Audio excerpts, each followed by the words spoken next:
This is my wrecked Alfa Romeo Giulia Quadrifoglio which I bought from auction, and it was suspiciously cheap. I paid £15,000 on the dot for this car, which if it wasn't crashed should retail for well over 30. Now it had light damage to the front end which I've completely stripped off. The interior, apart from needing a good clean, is completely untouched. But the car got a category S write-off due to this damage on the rear quarter here. But I got a price from Alfa Romeo to replace all of the parts from the front end which I need to replace, and it came in at 11 grand. That's even before paint. So now I realise why it was cheap. So all in, working off that price with what I paid for it and what the new parts cost plus paint, this car would owe me what a straight one would have cost anyway. Pointless. We managed to pick up this complete front end from Birmingham for a grand total of £3,400, which even includes parts which I don't need and I can sell on to make some of that money back. So not only have I saved 8 grand, but I can even sell some of these parts and make some extra money back too. Bargain. But in order to figure out exactly what I'm going to need and see which parts I can sell, I need to put this car back together. So realistically, the next thing this car needs is the rad pack to go on, but there's one job which I need to do before we do that, because Alfa has a stupid design flaw, which means that you have to strip the car back to this point and further every 5 years. So we're going to do that job before we put the front end back on. So let's get some tools and get to work.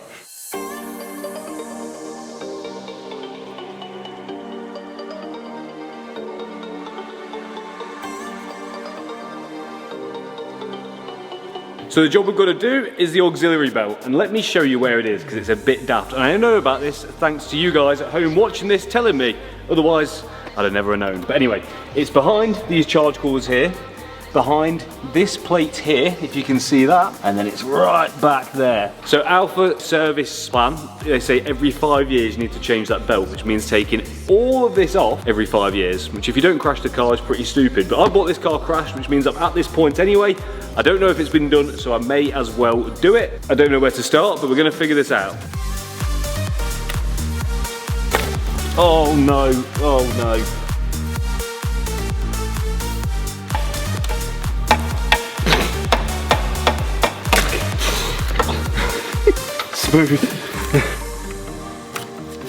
I don't really know what my plan of action is here. I'm just taking stuff off and hoping for the best until I can start to see stuff a bit better to take that off. Which I'm sure that's how the professionals do it, right? I am professional.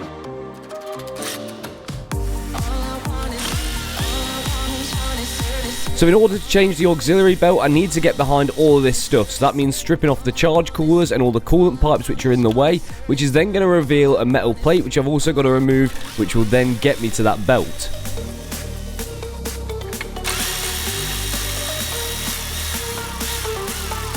I'd love to see how they do this at the dealership, I can't lie. Because I'm going to try and leave as much stuff on as I can, because I don't want to forget where it goes. I'm sure they'll have to just take everything off completely, which would be a mare, wouldn't it?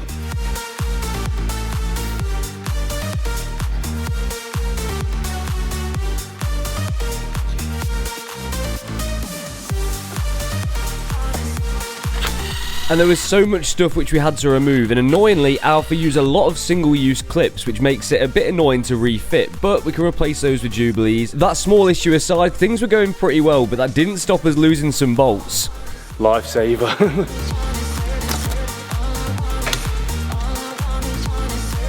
Got first sight of the auxiliary belt just here, through this hole.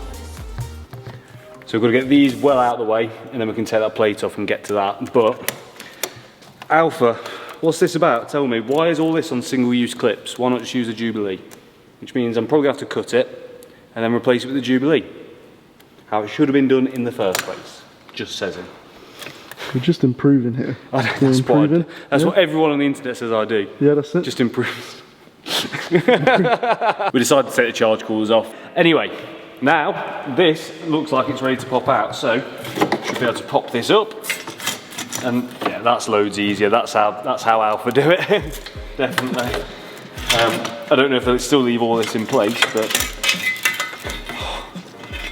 honestly, I would happily never do this again. Here is our belt. Quite a bit of carnage going on there, ain't it? I'm not sure what you expected. I don't really know, to be honest with you, mate. But what I do know is we've got a new one. At this point, I would also, if it was me, change the water pump, but Alfa don't include that in their service plan. it seems like a logical time to do it. Even if I did want to do it, which I did, you can't get the part. It's on back order indefinitely, so it's one of them things. I can't do anything about it. It is what it is. We've just got to do the belt, and that's it.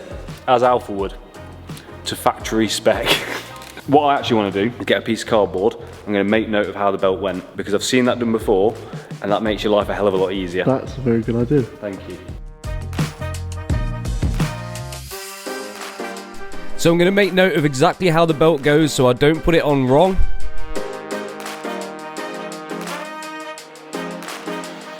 I'm proud of that. That's good. I learned that a long That's time really ago. There is a nice little slot here for a 3/8 drive extension. Get that in, slacken it off.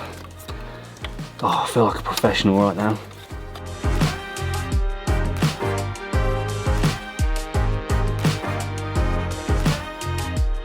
So with the tension took out of the belt, I can remove it from the car.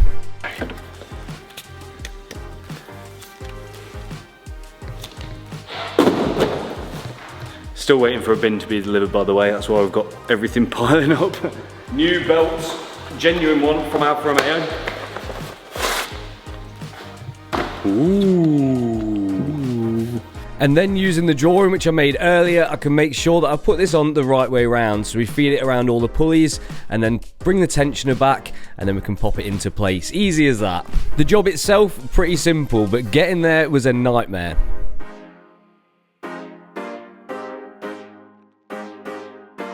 Brother, smash that. Now gotta put it back together. Woo!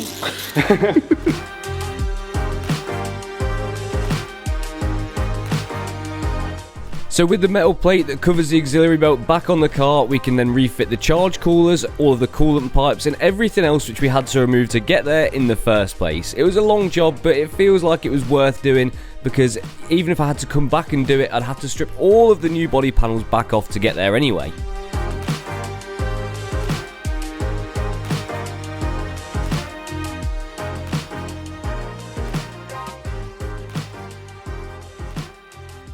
I think we are back where we started, didn't we? I think so. I think so. That goes on the back of the fan. Is there any bolts left? No bolts, just a couple of single-use clips. We need to get Jubilees for here, for the charge coolers, which actually, they might actually be pretty accessible. They might not be too bad. Smash that, brother. Ah, yes. Oh, that makes sense. Yeah. Well, we're working through problems, and we've only got a few warning lights left on the dash, but there's an easy way to see what they are. And you can do it at home too with OBD11. OBD11 is a powerful pocket-sized device that can not only help you diagnose and repair, but also add individual functions to your car. It couldn't be easier. All you gotta do, pop it out the box, stick it into the car's OBD2 port, then fire up the OBD11 app. Once you're connected, you can do a full diagnostic scan of your car at the click of a button. And although my car currently has no warning lights on the dash, it has 8 faults, which is, that's not that bad, is it? Nothing major, but at least I know that thanks to OBD11. But we can do a lot more than that, because we can turn on one-touch applications to add individual features to this car, and you can do the same with yours if you've got a BMW, Mini, any VAG Group car, and now also Toyota, which is new to the lineup. Should we change the iDrive startup animation? I fancy a little switch up. Should we see what we can do? Alpina, let's do Alpina. Yeah, I'm feeling classy. Oh, look at that. Yeah, thanks OBD11. So if you want to grab yourself an OBD11 device to do basic diagnostics on any car, but full dealership diagnostics on BMW, Mini, VAG Group cars and Toyota and Lexus, and also one-touch applications for all those too, make sure to use the link in the description. Use discount code SLIX20, which is going to save you 20% until the end of September. After that, go back to using code SLIX to save some money as normal. Thank you OBD11 for sponsoring this video. Let's get back to work. The next job is going to be the wheels, because at the moment all of these look knackered, and well, one of them is past saving. It's been dented on the edge there, and that's no longer going to be safe on this car. So to replace that one, I've been and picked up, well, from eBay, just a second-hand one for the fronts, which I'm going to pass very smoothly and efficiently over to the wheelman, who's going to sort out all of these wheels and maybe do something a bit different, but I suppose we'll check back in later when you come back with a nice fresh set of wheels and see how they look. Yeah. Sounds good, man. Thank you for that. Right, now we've got the auxiliary belt done, and it's a couple of days later I've just picked up some Jubilees to go on the ones which I had to break the single-use clips on. So we've got one there, we've got one on the bottom of the charge cooler there, one just there that you can't see. It's time for the new rad pack. Now I'm going to use the original oil cooler off the car because it looks completely undamaged and it saves disturbing the O-rings in here, so that seems like the sensible choice to me. So I can tuck that out the way over here while I'm fitting it up. I've already stripped off all of the bits of wiring and pipe which the person who broke this car just cut. So hopefully it should just pop into place, but we're going to find out.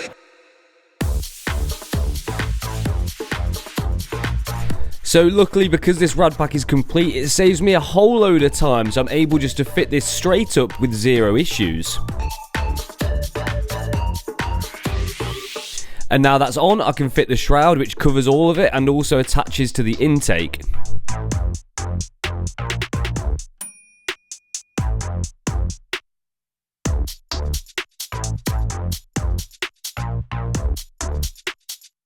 The centre rad pack is on. We've still got the side ones to do, which are for the charge coolers, I believe, and Ethan's here. Whoa. Hello! Whoa. Gang. I feel like I was about to go for a doctor's visit with them gloves on. Trust me. It's going to be fun. So Ethan's going to fit up both the side rads because he's a great guy, and I'm going to start looking at some of the other bits for the middle. But before we put everything back on, I want to pressure test the system and then probably fill it up with coolant as well, because it just saves us a bit of a ball ache. If there is a problem, we can sort it now before everything else is on, and that means I'm going to take it all off if there is a problem. So we can start off with the one on the passenger side. This one wasn't badly damaged, but the rad was slightly bent, so definitely worth changing.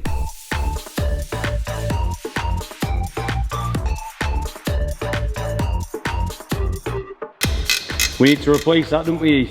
Because it's a bit bent. Yeah, it's a bit, yeah. Bent. Now, luckily, with the new front end for this car, we got a pair of blue ones of these, but the guys at Flat Out have already painted this one white for me, so I can bolt it straight up, and it makes it much easier to get it painted. Well, it's easier to do it now than it is when it's all together, so glad that's done. There you go, mate. Do you want to show them the difference? I actually can't tell the difference. Oh, can you not? Okay. Oh, yeah. There you go, that one's much better. Yeah, it's very bent. So with the new inner wing support fitted, we can also fit the rad to that.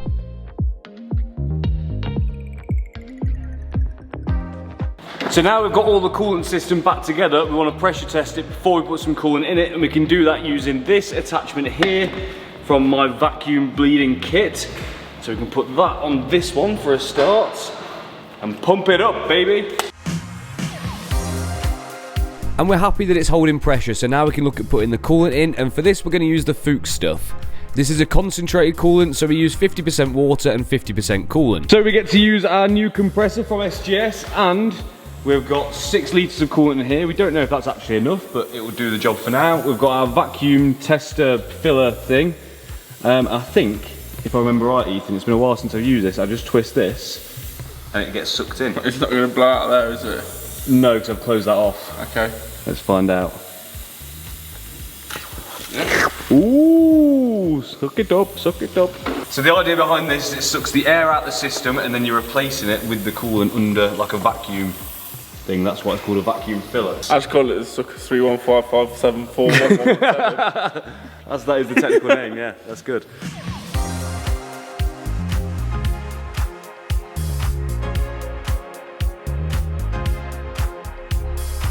So in theory, by sucking the air out of the system first, that eliminates the possibility of having any air bubbles in there, which is going to make it, well, basically means you don't have to bleed the system. Okay, so now I've got both coolant systems filled. Ooh. What's going on? Oh my God! What's going on? Why does the fan come on like that? That's weird. It's on like max as well. And press the boost button. There we go. There we go. Hey. Sounding good. Right, we're going to let it run now, make sure there is no airlocks in there, top up the coolant if needed. That's coolant and rad pack's done, and hope that it doesn't leak as well. Sweet, all seems to be working. Good news, on to the next bit, and that is going to be this wing. Ethan has just whipped the arch liner out because he's the top guy. Top G. That's you. And now we're going to take it off.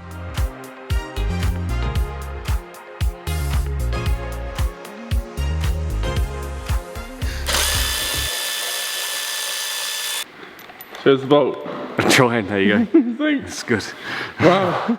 Well, because we can't get the sides get off because it's on the quick jacks, we've sent the wheels off for refurb, we've popped the door off to give us some better access. That was fun. Now I've got to get the steel saw out and chop the car off. Oh, it's just lovely.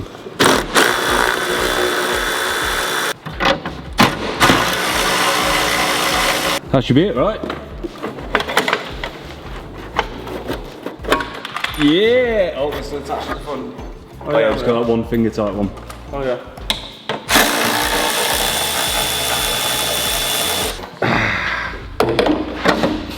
That literally weighs nothing. So now with one wing off, we've got to put a new one on, and we've got my favourite colour, blue. So it should be a simple case of just bolting this back up, and then this one's not bent, so that should be then good for the body shop to sort out.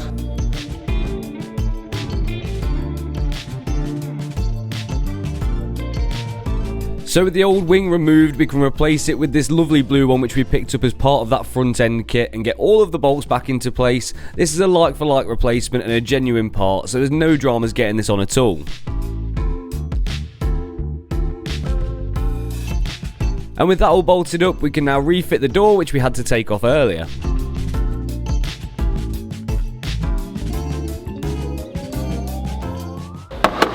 New wing is on and looking good. Door gap looks good. Happy with that. Colour match not so good, but we can move on to the next thing. We've got the crash bar here. Don't need that bit. Bin. So we have two new. What are these? They are for the splitter. What? Yeah, it's got an active splitter. No, it hasn't. I swear down, it has. Swear down. Yeah, it's pretty clever that. We've got the mounting points for the radar. We've got the horns on here. Got quite a few bits, but hopefully it should slot on nice and easy.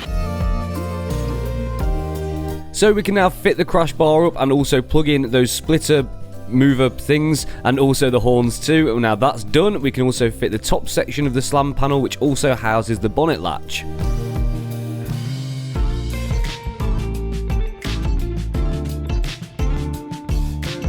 But we're getting through it, and we're making pretty good progress. And we've got the rad pack on, the crash bar, and all that sort of stuff.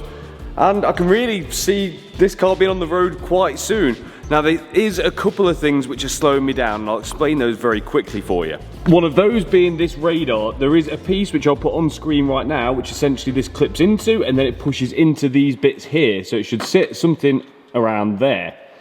Maybe the other way up, I don't know. But anyway, that piece wasn't on my car. I've only got the radar itself, and when you buy it from Alfa Romeo, the radar comes with that piece that it clips into. You can't buy it separately. My front end didn't come with a radar either. So at the moment, I can't find a second-hand one for sale. None of the breakers which I've contacted seem to have one, and I don't really know what the solution's gonna be. If I had one, then I could maybe 3D scan it and get one 3D printed, but I don't have one to be able to do that. So if you have got one, or if you know someone which might have one, please do get in touch with me. But I suppose the next thing to go on this front end is going to be the headlights, and I'm not too confident about these. And here is why, because these are the new headlights which we got with that new front end, and the part numbers which are on these, just here, do not match the ones that came off the car at all. There is no similarities in the part numbers. The only similarity between the headlights is that they look identical. So I doubt that these are going to work, but there's only one way to find out.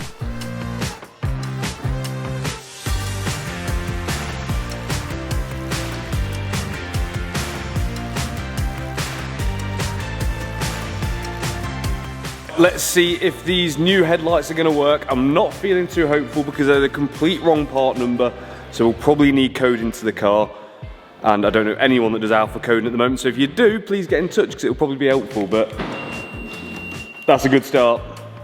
That is a good start. The headlights on. We want the hazards on. Let's see if everything's going to work. Oh yeah, boy! Nice. Nice. Let's just double check the full beam works. Yes. That went better than I thought. I'm well chuffed they work. That saved me a whole load of headache and, well, a whole lot of messing around as well. But now, the final thing left on the front end is the bumper and the splitter, which on these is two separate pieces because it has an active aero splitter, but we'll come back to that a little bit later.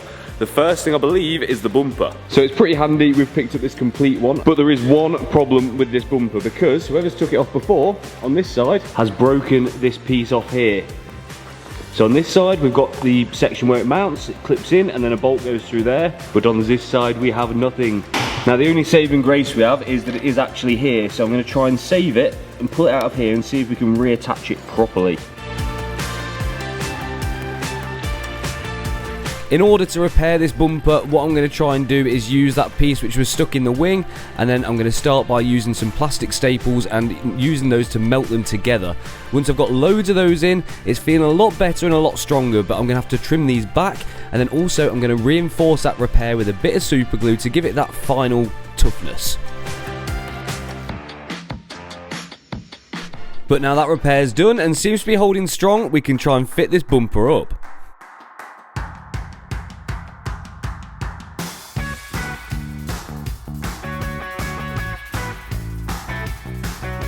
So once it's clipped into the headlight brackets, we can then wrap it around and clip it into the wings on both sides and then put in the bolts from the top.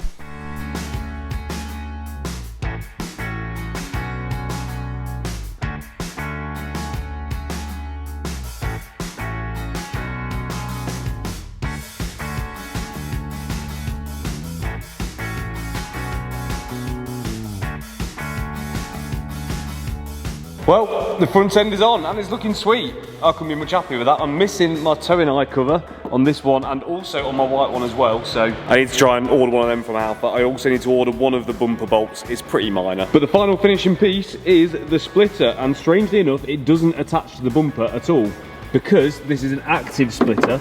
It bolts through here and at the back, this is the old one here. The splitter bolts into these and hangs from them. And then when you select race mode, the splitter goes into a more aggressive aerodynamic setting, giving you more downforce. Don't know how effective it actually is, but it's quite a cool feature. This was relatively easy to fit really. It just bolts into the under tray section onto the speed clips on the back, and then on the front where the movement is, there's just one nut on both sides of the splitter into those actuators.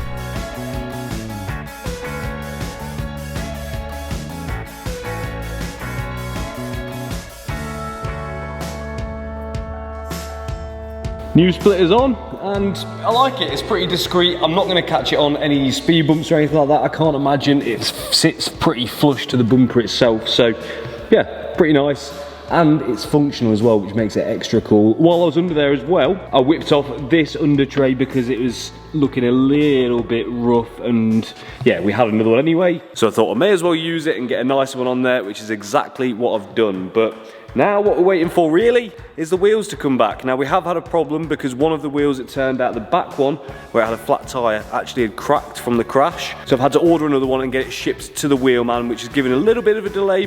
So here's where we're at. We've got, well, we're looking like a complete car pretty much. There is a couple of bits which I forgot. The bumper foam, which I had on the floor and put the bumper on, but it's pointless me taking the bumper off now to refit that because it's got to come off to get painted anyway. So I'll sling that in the boot, that'll get put on later. There's also a frame, which I forgot. It looks like this here, and it bolts into this section of the bumper. I've ordered that from Alfa because I've not got it, but we can fit that at the same time when the bumper's off as well. And we have also cleaned the interior, which is actually really nice. It's in good condition, all things considered. It came up better than I thought. But I'm still unsure about what we're going to do with this damage on the rear quarter. I don't know if we're going to need to replace it or if it can be repaired. Fingers crossed it can be repaired because it would be a lot cheaper and a lot quicker and a lot easier too. But we need some professional advice to be able to see what's doable with that. Wheels, we're still waiting on. As soon as it's back, we can go on a first test drive in this car. But if you want to see that, you're going to have to wait until the next video, unfortunately. So if you've enjoyed this one, don't forget to like it. Don't forget to subscribe if you're not subscribed already, because a bunch of you aren't, and I'll catch you next time.